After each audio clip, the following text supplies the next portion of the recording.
আল্লাহ তাআলা বলেন, আমি কিয়ামতের দিন ন্যায় বিচারের আদালত প্রতিষ্ঠিত করব। দুনিয়ার আদালত, দুনিয়ার বিচারালয়ে ন্যায় বিচার পাওয়া কঠিন, কিন্তু আল্লাহ তাআলা বলেন আমার আদালতে কারো উপরে অবিচার করা হবে না।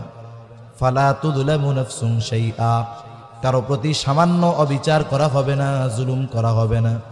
আল্লাহ তাআলা বলেন, ওয়া ইন কানা মিসকালা হাববাতিন মিন খারদালিন আতাইনা বিহা, কেউ যদি দুনিয়ায় সরিষা দানা পরিমাণ কোনো আমল করে থাকে, আল্লাহ তাআলা বলেন আতাইনা বিহা, ওই আমল সহকারে আমি তাকে হাজির করব।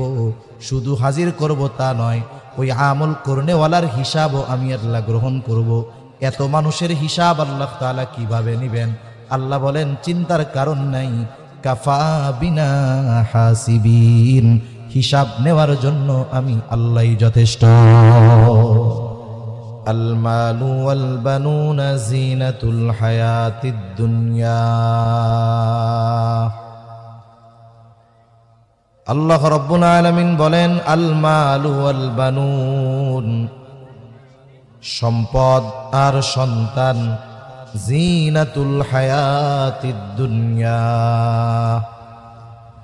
আল্লাহ তাআলা কোরআনুল কারীমের এক জায়গায় বললেন সন্তান সম্পদ দুনিয়ার অলংকার, আবার কোরআনুল কারীমের আর এক জায়গায় এই দুইটার ব্যাপারে আল্লাহ তাআলা বলেন, ইন্নামা আমওয়ালুকুম ওয়া আওলাদুকুম ফিতনাহ।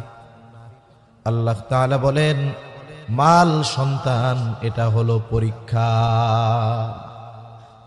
যেই জিনিসটাকে আল্লাহ তাআলা অলংকার হিসাবে অভিহিত করেছেন, ওই জিনিস দুইটাকে আবার আল্লাহ